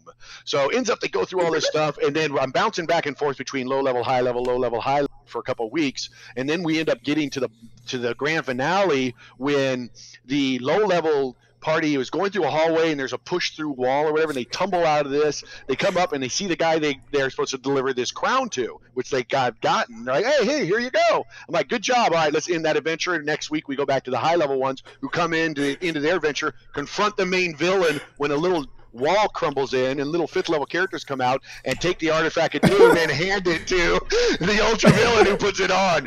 Thank you. And so we did the whole entire session was this big combat where the 5th level, they're playing both characters and they had little 5th level objectives, and then the high level objectives were going on simultaneously to undo this big mess they had created. I won't lie, I was pretty proud of that one. That is so great. I love that. Oh, what about you, Saevrick? I'm sure you've had plenty of bamboozlings. You know, one of my first adventures we played in AD&D, my brother was running the campaign. I think it's actually straight out of the Creative Campaigning Handbook. But it was me and another player, and we are at this inn right outside this marsh. And there's the innkeeper's daughter who keeps swearing that she hears this stuff at night. You know, she's fallen madly in love with this person she's never seen. She just hears this beautiful music. He's singing to her all night. We can't find the motherfucker, you know what I mean? Like, he doesn't exist, you know? But we eventually, I don't know how the threads got to that point, but we find out that the source of this was somewhere out in this marsh. So we take this long, treacherous, nasty walk through this fucking marsh, blah, blah, blah. And we're getting to the center of it, and we hear this music again. We're like, oh, we found this motherfucker, you know? I'm a paladin. I'm going to right this fucking wrong, because this is wrong. He should not be, you know, abusing this woman the way he's doing. We go in there, it ends up, it's a fucking troll. This troll has got this, like, beautiful musical voice, and he's just seducing this woman from far away, and it was just one of those, you fucking got me. You got me good. Bamboozled. Bamboozled. Okay. I can't wait to hear Jim's bamboozlings. I feel like this would be like great. So my favorite one, it's one we talk about on our show a couple of times. So it might be an old story for some people, but we're playing 3rd edition, and I'm running for like a small group. I think maybe 2 players at the time, and one of them's Pruitt, co-host of WebDM, and so they're in it's like a druid and a fighter, and they're in a dungeon, and they're going through like this checkerboard style room or something where like each set of tiles is trapped differently, and there's like a pedestal with a ruby ring in the middle of it, and Pruitt puts the ring on without any identification, no time spent. It's just like, oh, here's a random ring that I found in a dungeon, let me just slip it on real quick. No. Trapped in there immediately possesses him, immediately takes over his mind, lays out this whole thing. You've got to collect these items of power for me in order to in order to free yourself from my grip, free me from my prison, as it were. Of course, acquiring these items of power requires them to slaughter whole villages of people and poison wells, like just all this despicable, wicked shit. And it causes the group to split up. Like the druid's like, I'm not adventuring with this demon-possessed fighter anymore. And so they each made like separate characters to adventure with the other one, and running like 2 parallel campaigns in tandem. Wow. One of them is just like the most depraved shit you can think up to make the players go through to acquire these items, and the other one's like a druid and a psychic warrior go pal around and have some adventures. And at the end of this whole arc, Pruitt's in hell. He's a full-on half demon, numerous atrocities committed in his name. All the items are summoned together. At the end of the campaign, it's brought out. The demon escapes, takes the ring, takes the items. It's just like, well, it's off to the next group to corrupt their mortals. Wow. And it's just like, and you know, in characters, just like, you mean you could have left at any time? Yes, I could have left at any time. You weren't really possessed. I made you do all those things voluntarily. That was your free will. And it was just this campaign long it was hard, man. It was so hard not to just crack up during some of those sessions. And then he had a chance. He was like 16th level when this happened, and then he has a chance to he multi-classes into paladin, atones for his wrongdoings, and so it was like a great arc. But it all just started by putting on items in a dungeon without making sure they're safe. Yeah. That's probably for me. I have in my campaign. I'm currently. What was it? Bamboozling? Bamboozling? Going on. There's a character, his name is Cognito, and he is basically like a potions master. And if you give Cognito a simple puzzle and he solves it, you'll get a unique item. But if you give him a puzzle that is like something he can't solve, he goes back in time and changes something, and that will affect the way the campaign is. Whoa. But my characters haven't figured this out yet. So they keep giving him puzzles, and it's causing terrible things to happen in the world, and they don't even realize yet that they're affecting the way that this campaign is going. And like every time they like leave his shop, it's like 3 days later, or it'll be nighttime instead of daytime, and they just haven't figured out yet, like, why is this happening? And like they just keep giving him more and more puzzles, and I'm just, as a DM, I'm in love. It's like that is so cool. It's like glitches in the Matrix. Yeah. Wow. That's correct. Yeah. Mm-hmm. Incredible. Oh, that's amazing. I mean, my favorite bamboozling is just the one that I'm currently running for Saevrick, because that was like the greatest thing ever, seeing all of their faces. The adventure had started like very, very atypical. They just got invited to a town, met in a tavern. The lord of the place is just like, "Oh, I need your help finding these items." And they're going about the adventure because someone had like stolen the map. They go to try to kill or go and infiltrate the bandit fortress. They kind of get their ass handed to them and go back. Turns out that the bandits already sent out the message in the map, so they're chasing after them. Demons start showing up and like attacking them, so they're convinced that the bandits are working with demons, and these guys suck. And they keep going along, and then the leader of the bandits finally shows up with them, and it's just like, what are you guys doing? Why are you here? It turns out that he's actually like a servant of one of the gods, and they've like been literally fighting him, and the guy who hired them is actually the evil mastermind behind everything, trying to like sneak everything, and they're just like face melt. No. Wow, and to me, the whole thing about said bandit leader is Clay's character's cousin too. That was the other part, that they're just like, no. But yeah, stories like this is why tabletop RPGs have always been it for me. You know, I just had such a deep love of them, and just these crazy stories that come out, and the twist, and just all of that, you know. And when especially like in Jim's example, where the player, or even Chaotic Anarchy, where the players are taking the campaign in a completely different direction on their actions, because who knows, he might not have put the ring on, you know. I mean, just all that stuff. And this is the stuff that gets my mind going crazy, and you know, it makes me just love this hobby. So yeah. Oh, most definitely. All right, next question we've got Thimbreus. Is there any non-base race or class you refuse to allow in your games? Anyone want to field this one first? Like third-party stuff? Like not like... Yeah, like any non-sanctioned or non-base, as they put it. Like. Yeah. I don't. But I will change the rules around to make it difficult for you if it is an overpowered character. I adjust the game depending upon what the characters are, for sure. Most definitely. I typically don't tend to ban any type of like races or classes unless there's like a specific reasoning for it.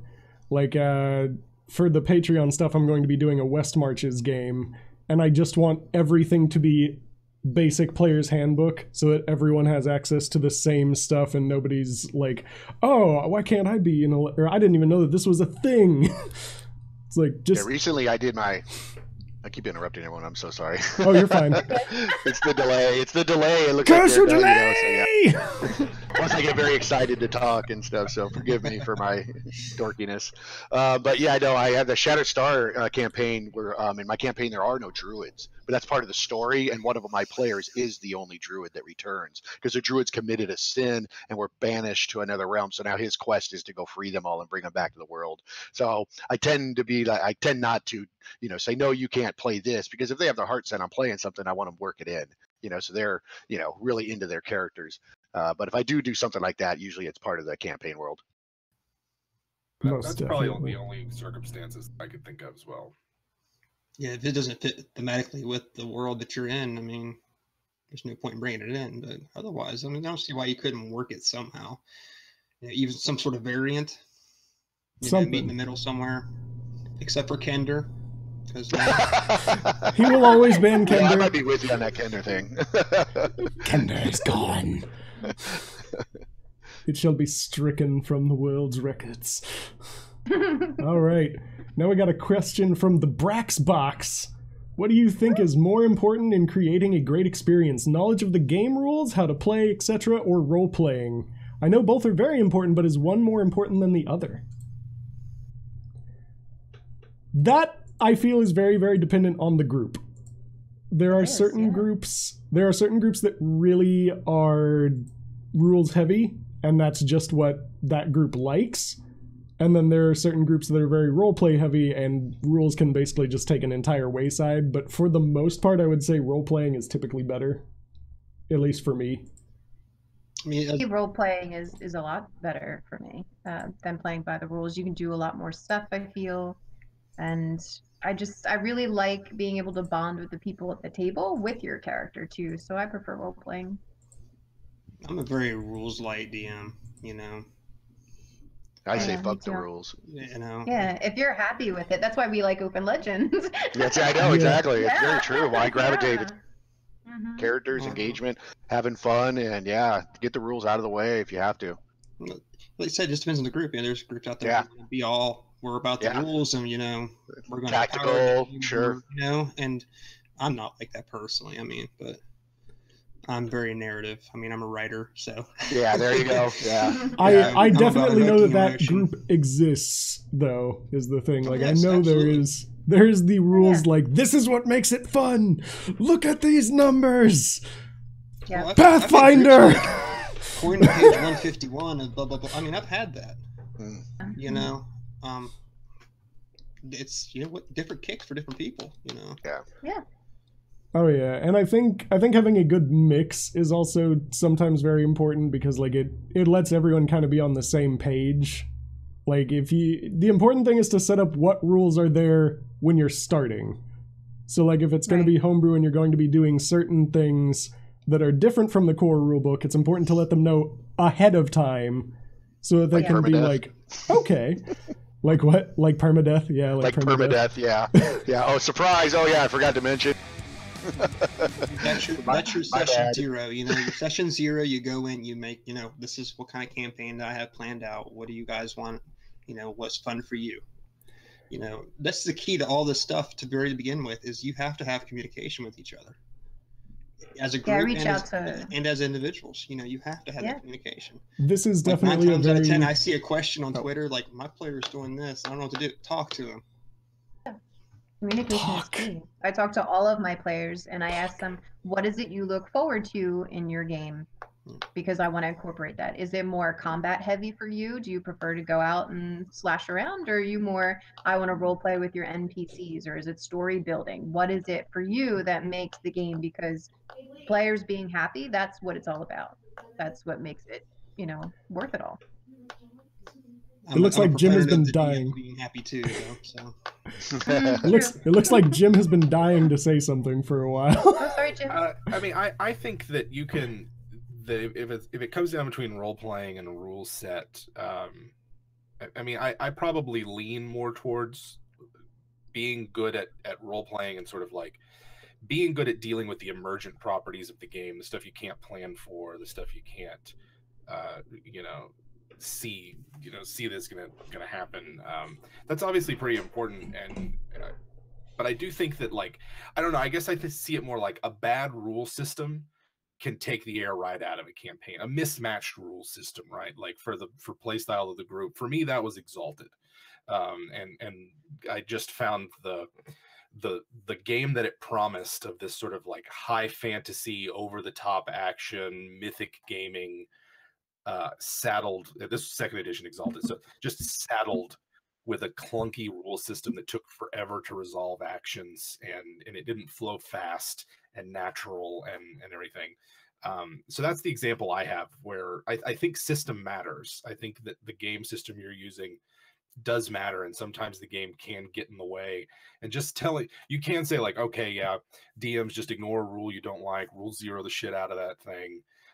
But at some point, if you're putting in that much work, and if you find yourself like rule zeroing a lot of stuff or making significant changes, that's when it's time to go try out another system. So I think system does matter in a sense. You can do a lot. You can do a lot with Dungeons and Dragons. You can play all sorts of different games with it, but there is a breaking point where you're fighting against the system to do your game of no combat courtly intrigue in 5th edition with all of the combat stuff that comes with Dungeons and Dragons. And you can do it, but there's probably a better system out there. And if you were trying it out, you might find that the game's more enjoyable. So it's hard to say between those two. I think system does matter, though. Preach it. Love it. I agree. I mean, that's why I stopped playing Rifts, to be honest with you. Oh man. You know, I mean, honestly, I love the whole story of Rifts. I love all the things about it, but I hate the rules. It's a horrible system, you know. For me, it's GURPS. I had to let GURPS go. Yeah, GURPS just didn't do it. Oh, I loved GURPS. GURPS. Oh, I played it for a long time, but that damage reduction shit, my friend abused it and just broke the game. I was like, oh, my characters will min-max the shit out of stuff. So if the game rules, if a system is vulnerable to that, oh, they're gonna just kill me. Every system has some form of min-maxing somewhere. It's just how bad. And they'll find it. Yeah. Like, should we talk about Pathfinder's min-maxing? No, I think that's an entire other like separate. That's an entire separate like 2-hour time frame. We don't speak that name here. Please don't speak that. Please. I like my soul. Okay, Shrieky had a question a while ago that is a good lighthearted one. Which came first, the dungeon or the dragon? Discuss. For me, it's the dragon. Yeah, I'd probably say the dragon. The dragon had to come first to make the dungeon. Yeah, exactly. They don't find dungeons like a hermit crab finds shit. Well, here's the thing. They don't necessarily find dungeons like a hermit crab. They just take over like a building. So see, until they get in there, it's not actually a dungeon. It's just town hall. Until something evil is in the place, it is not a dungeon. It is in fact just a cave. I don't know. As a fan of like the mythic underworld style of Mega Dungeon, I'm gonna go with dungeon first. The dungeon was there. It's eternal. You're never going to get rid of it. You're never going to fully explore it. And dragons come and go. But the dungeon's always there. In the beginning, there was dungeon. In the beginning, there was depths. There was buildings. Oh, okay. Let's get on to the next question. The Heavy Metal Jesus. What's your preferred player style as a character? Is it sneaky, bold, and noble, or reckless and just full speed ahead at all times? Fuck safety. I prefer to be super sneaky, and I love to collect things and loot stuff. I'm very much a hoarder in my games. I don't really prefer magic. I don't tend to pick like the characters like wizards. I prefer rogues and rangers. I like that hands-on approach. Yeah, I just never really, for some reason, was into the magic aspect. I have a big mouth. I tend to gravitate towards bards. Really? Are you a bard? Oh, I love it. I have a bard, yeah. Yes! Yes! Perfect. I am a big fan. I love the jack of all trades. I don't have to be great at one thing. Yes. You know, and I like to talk Mm-hmm. and sing. Mm-hmm.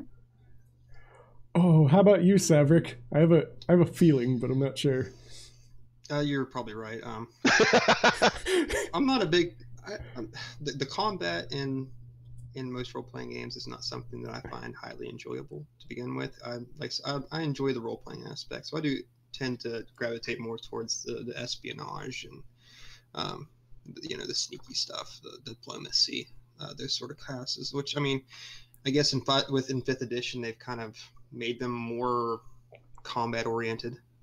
If you look back like to 2nd edition, you wouldn't really take your thief into combat unless you really wanted him to die.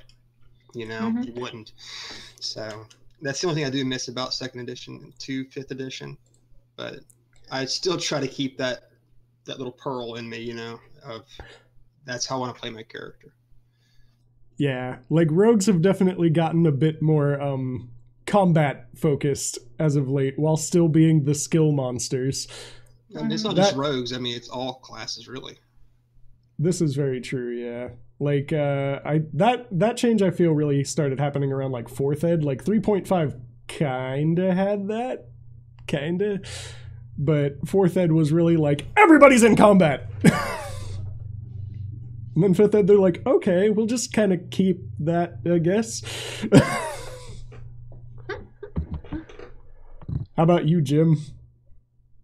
So I think for me, like if I'm the player, I like tricky magical type characters. I like lots of spells, lots of skills. Combat, I could take or leave.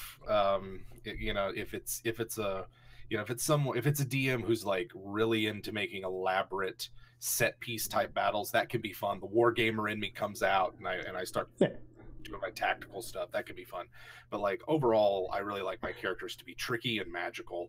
Lots of illusions, lots of enchantments, lots of like mind magic. If I'm a DM, I like gung-ho kick in the door. I don't want to listen to an hour for a plan. I mean, it's fine, plan if you need to, but at some point somebody's got to like kick in the door. And I like players that aren't afraid or paranoid, and they're going to take risks and do things because they're adventuresome and not necessarily because they're safe. You don't play the game. You're not PCs because you're safe people. You're PCs because you're adventurers and risk takers, and play them as such. Yeah. Oh, it sounds like you and I would get along great in a game, because I just love barbarians, and it's like, as the story earlier would go to show, I'm not exactly patient when my characters have something wrong. Just like, oh, traps, nope, don't care. Entire group, don't care. Ah! There's always that story. Everybody's always got that story of that one person who played the barbarian who would rush into combat. And like, even if I'm not playing that barbarian, I like playing with that player, because it's like, yeah, go rush in, go mix it up. That is what the barbarians would do. Like they'll listen for a small portion. They're not like completely savage. Like, I'm brain dead, gonna auto mode. Window to make your case. Don't kick the door in. Listen. And except in the case of my barbarian, where it was like immediately found out someone stole. Pew! The rest of the party's just like, I guess we're trying to catch up. Good luck. I prefer like Acquisitions Incorporated. I really like that they do talk things out, but they come up with some really clever ideas, and I find it rather enjoyable. Look, yeah, there it is. Yeah. Acquisitions Incorporated. Gotta love it. Oh, here's a good question from Clay again. How do you feel about moon druids in 5th ed? Overpowered. This is going to be a very, very short discussion. They were ridiculous. They were overpowered. They are. What was the question? I didn't hear half the question. What are your thoughts on moon druids in 5th ed? Oh, yeah. Yeah, overpowered. They seem hard to kill. I mean, that seems like, especially like high level. After maybe about like 4th or 5th level, they might be. You just have to do enough damage to. If you're like trying to hit point damage, you just got to do more damage then they have hit points before they can act again. You know, if you focus fire, or just not even, just why are you worried about killing the moon druid? Like, just do other things to it, incapacitate it, restrain it, banish it to another plane, charm it, or just don't sweat it and let them be really good, and you know, do other things, attack their family members, take their stuff. You know, those are, hit them where it hurts. Yeah, just don't worry about those hit points. Do other things to them. Do other things that are going to make them like really upset. Yeah. So I play Open Legend a lot, so I don't have to worry about that moon druid problem. But I used to play World of Warcraft, and I was the meanest PvP moon druid. Moonfire. Running around that big teddy bear looking thing. The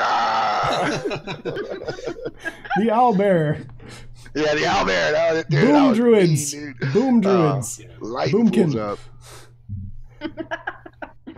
Oh, do you have anything to add to this, CA? I feel like we probably covered most of it. It's Moon Druid. You did, yeah. Okay, Heavy Metal Jesus has another question. What's the weirdest way you've ever won a fight? My half-orc chose to punch out the support beams of a house and dropped an entire floor on the enemy with his team inside. Wow. First off, that's great. I love it. Oh, weirdest way you've ever won a fight. One of our parties in a very old campaign was trying to attack some like villain in a church that was like attached to an orphanage, and accidentally knocked over one of the barrages and like lit the entire place on fire and didn't bother to stop it. So we burned down a church. It killed the bad guy. Oh wow. That one. Jeez. As the NPC is just kind of like, my home. I tend to support like creative ideas. So there's one where I was running, and one of my players was playing a centaur, and there's a little kid in his saddlebags that they're taking along with them. They ended up getting into this demon realm or whatever, and there's this big fog bank down below, and anything falling into the fog bank was just instant death. So his first action was to take the saddlebag off because the kid turned into a little demon. You know, they were like, oh man, we've been had. He takes the saddlebag and just chucks it in the fog. And this is a high powerful NPC that was going to be a big fight with, and we're all busted up. I'm like, you killed him. You know, what can I do? It was awesome. So I was in a charity event, and if somebody spends money to give me an item, I try to make sure I use that item at any point in time. You know, it was that's amazing that you did that for us. So there was this one time that somebody gave me a set of spoons, and I was like, what on earth am I going to do with a set of spoons? And luckily for me, I fell into a gelatinous cube. And I couldn't get out. I couldn't roll for life of me to get out of this. So instead, I attacked it with these spoons. Oh, that's brilliant. And managed to get out of the cube. So thankfully that happened, because otherwise I wouldn't have known what to do. Spoon shoveling. Spoon. I think for me, it's probably in a Spelljammer campaign I was in, we used our ship looks like a naval vessel, despite the fact that it can fly through the astral sea and that kind of thing. So we're on a terrestrial world, we're in an ocean, and a bunch of like pirates who don't know that our ship can fly attack us. And so instead of like fighting and repelling borders and throwing fireballs and everything, we just decided to take off and dunk our ship in each one of theirs. And we're like, do we even need to roll for this? Can we just like say it happens and then move on? It's probably the most outlandish way I can think of. Oh, that's great. Oh, how about you, Saevrick? Yeah, I'm kind of drawing a blank right now. The most oddest thing I think we've done really is we had a king of one of the countries that we'd taken over in the Birthright campaign, and to dispose of him, I think we ended up putting him on a catapult on the beach, and it was across the coast of Koranus, and inside that little ocean was like the Kraken. You know, like this horrible devilish creature. So we just let the Kraken take care of it. You know? Oh, that's great.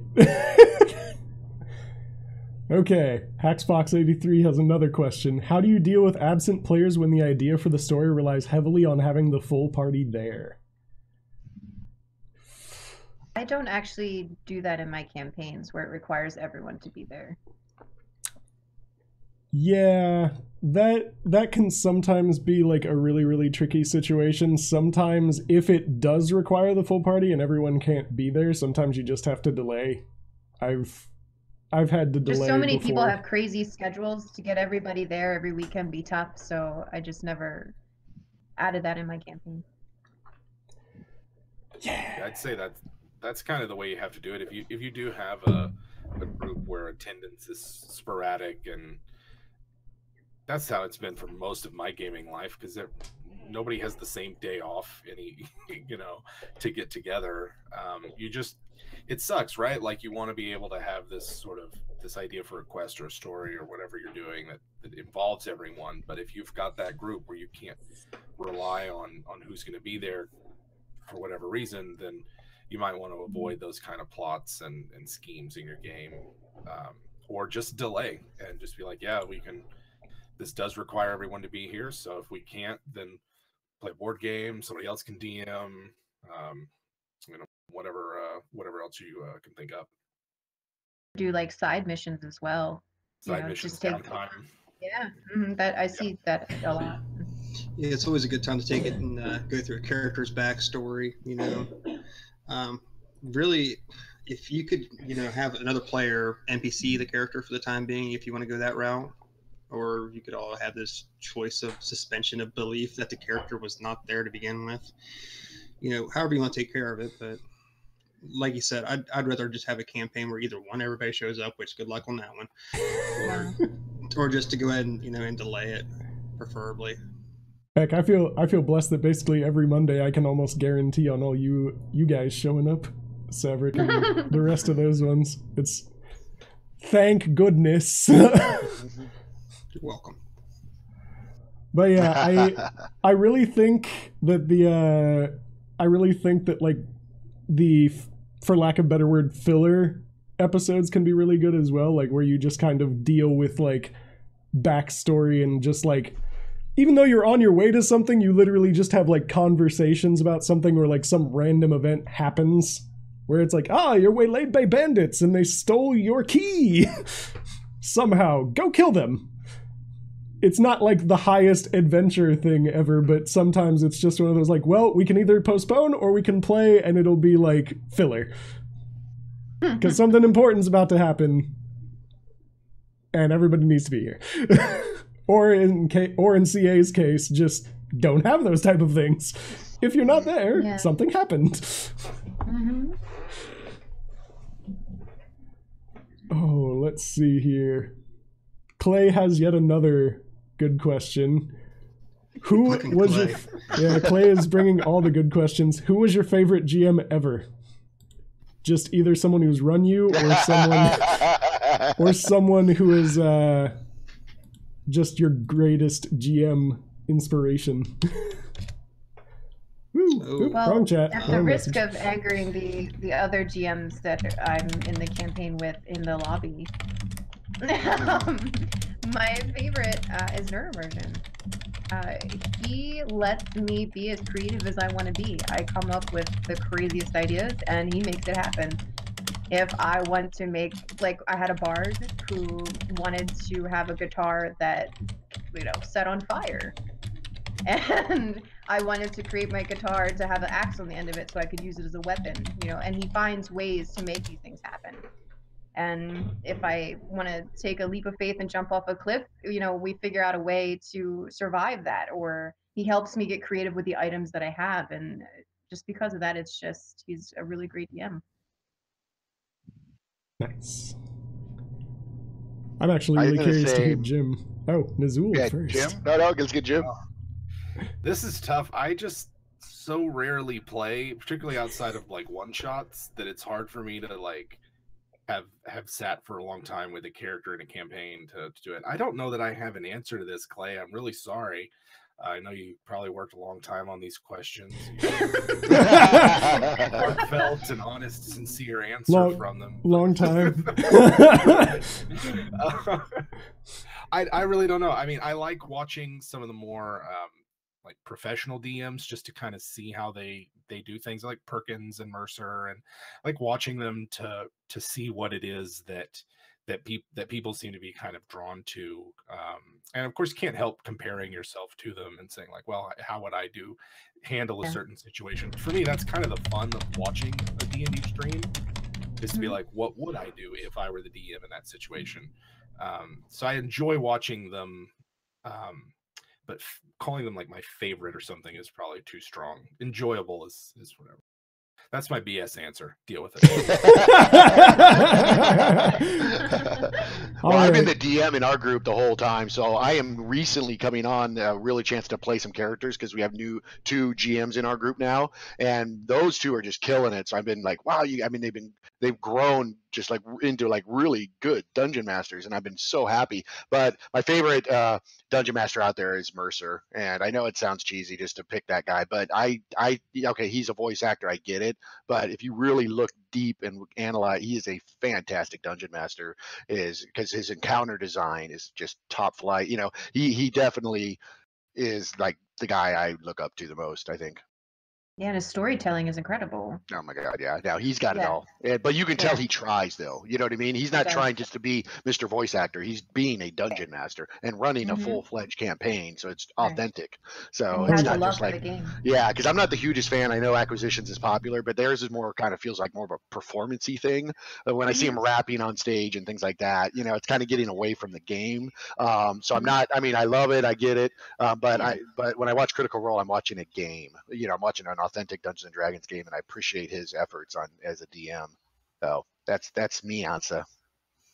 I appreciate about Mercer is the liberties that he gives us players. Because I'm not just talking Critical Role, but if you've watched like Force Grey or any other series that he's actually DM'd, he'll let his characters have that expression. Your fireballs or whatever. They don't have to be just this gout of red flame and that's it. You have different mechanisms to send out your magic or your abilities, and he really does let them, play around with that. I mean, aside from him being like a master storyteller, the voice actor parts, of course, not everybody can do that, and also I like Perkins a lot too, like what Jim said, and it's just a creative side, he lets them do things out of the ordinary, it's not cut and dry rules. Well, DMG says you can't do it this way, so well, what's a different way that you could attain the same goal? And a lot of dungeon masters need to take that into heart too. I like Acquisitions Incorporated, though. I'm sorry. So no, it's just my opinion. I'm with you. Yeah, they're funny as hell for sure. Yeah, they so are. It's my mood at the time. If I want to, watch something funny or entertaining, then that's what I'll go to. If I watch Critical Role, it's like 3 hours, and like I am drained afterwards. You know what I mean? I am drained. Like emotionally, I'll be drained afterwards. I was there. Yeah. But I can watch, Acquisitions Incorporated back to back to back to back to back. It's just entertaining. Yeah, I feel like AI is probably like the more upbeat show, for lack of better terms, because as Nizuul said, it's a lot more like performance-y than it is just like watching a game. I'll tell you what, if you want to listen to a really good DM, Griffin McElroy from the Adventures End podcast, that guy is a genius. I'm telling you what, if you want to listen to some creative storytelling. Yeah, I like to call out a guy named Runehammer. He has a YouTube channel. It used to be called Drunkens and Dragons. And that guy actually is a master of encounter design, and I've stolen a couple of his shit, that he put up, and his metagame components and things like that. And he makes elaborate settings too. So he's got some really, really good stuff, and he's funny as all hell too, of course. So yeah, I'm a fan of him too. Nice. That's why I love the Adventure Zone, because I mean it's deep, but it's got the humor too. Yeah. It's really a great mix, you know. Nice. Highly recommend it, not just because they're from West Virginia either. So plug. Right. Okay. So I think we're going to take the last question here. Shrieky asks, have you ever had friendships between your players end in your group? And if so, how do you deal with it? Did it affect your game? I've never had it happen, so. I've never had it happen either. I kind of have had it happen. It really wasn't like a big thing, and it didn't really affect the game too much, but like one of our players was like kind of becoming disruptive because he was just constantly like not caring about the game in particular, and everyone kind of started getting a little bit fed up with it. So it's like, okay, how about we just take a break? And then we tried like a different campaign with him and something else, and it worked out a lot better. They still weren't really happy about him being there, but they like, okay, at least now he's trying. That's kind of really the thing, is that it doesn't come up very much, and when it does, it usually is just about like talking with everyone again, like we talked about earlier. It's just, I've been blessed with like a really mature group of people. So yeah. Same here. But It's happened to me 3 times. Oh, let's hear it, Jim. Let's hear it. How do you handle it? So it's the first, like the story earlier about the awkward moment. That was the last time that the player who killed the other players in Key and BC, played with our group. It was like maybe 3 years before he played with us again, and that was just for a one shot. And it was a long time coming. The campaign immediately preceding that, I'd have to take him aside multiple times and just be like, hey man, the way you're playing your characters, like it's like everybody's coming to me telling me that they're not having a good time because of the way you're playing. And it sucks because he was like the brother of another player. He'd been our friend since like sophomore year of high school. And he just was going through a really rough place in his life, but he didn't have his shit together. And it was just kind of like affecting how he treated other people at the table. And it sucked because it did not end well. It was not a clean split. It wasn't like, hey, we'll hang out tomorrow, just not at D&D. It was like we don't talk to the guy for a long time. Second one, same group, was a guy who was he was struggling with meth addiction. And Jesus. It was just one of those things where when he brought his dealer to the table and invited a dealer over to the group, oh my goodness, was just like, that's it, we're done. These are real drugs, right? This is real drugs, and if I'm caught in here, nobody's gonna give a shit that I was just rolling dice playing Dungeons and Dragons. And that was a hard like, we're cutting you off completely. I haven't seen the guy since. And then third was, I feel like I'm a real downer. Jim's got all the horror stories here. Thanks, Jim. Okay. Thanks, Jim. We're gonna have to field a question after this one to bring back the mood. The third one was similar. It was a significant other of a player, and she was one of those players who I don't mind show up. Their heart's not in it. They just want to hang out and want to be part of the group. They barely learn the rules. Those people have never bothered me, but she started just starting fights with people and being real disruptive. People would go get snacks. She's always like talk shit about someone there, and it's just kind of one of those things where it was like, hey man, you gotta.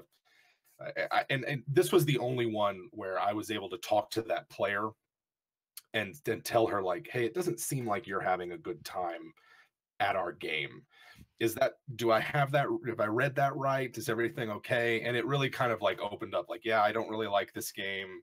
I'm not, really feeling it. And like her and her partner were going through some rough times themselves. And it was just like, you know what? No drama, no offense. If you don't want to show up, don't even worry about it. So those are the 3 times that real life friend problems and whatnot have intruded on gaming. So yeah, there you go. Okay. As much as I said that was the last one, we need to end on something way better than that because that's way too much of a downer. So, yeah, have the word favorite in it. Like that. Okay. So, Hackfox83 asks, how do you handle writer's block, or what do you do to help inspire you to get out of it? Paraphrasing. Drinking. Hey, ladies and gentlemen,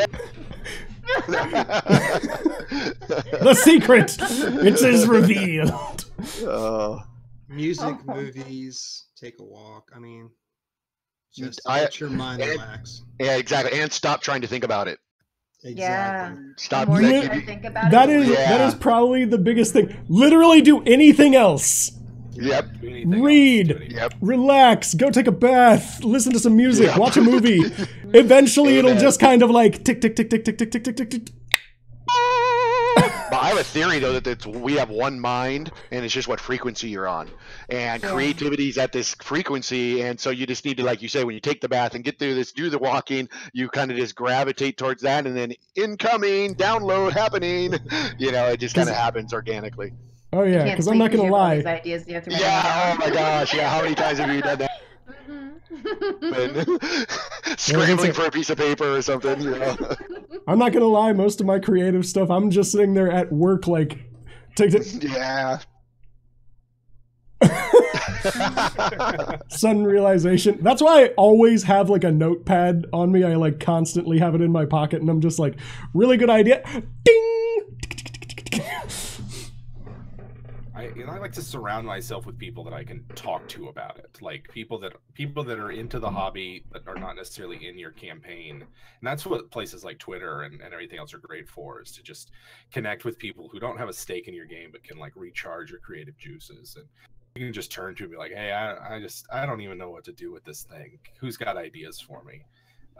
Is a good way to kickstart it. And everything else, what everybody else said, just stop thinking about it. Do anything else other than think about it. Sleep, whatever, Sleep is the answer to everything. Yeah. It'll come to you eventually. Yep. Okay. Well, I want to thank all of you for joining us for this fantastic roundtable. This was great. Whole lot of fun. I didn't even realize how we were on. I just felt like a great conversation was just happening. I know, right? We podcast this. That's right. I forgot all about that. It was so cool talking with high level GMs about this amazing stuff, and hearing their stories and stuff. It's like definitely bonding. So every like 20-30 minutes, it's like, awesome. Oh yeah, I'm supposed to be hosting a show. Yeah. I should probably keep this moving. Thank you so much for asking me to join. I had a good time. Yeah, it's great. Yeah, thank you very much. Yeah, I appreciate Farewell, everyone. Taking the time to put it together. Yep. Yeah. Farewell, everybody in chat, and hopefully we'll do this again at some point. Up to see us. Yeah, for sure. Farewell. Bye, chat. Appreciate it.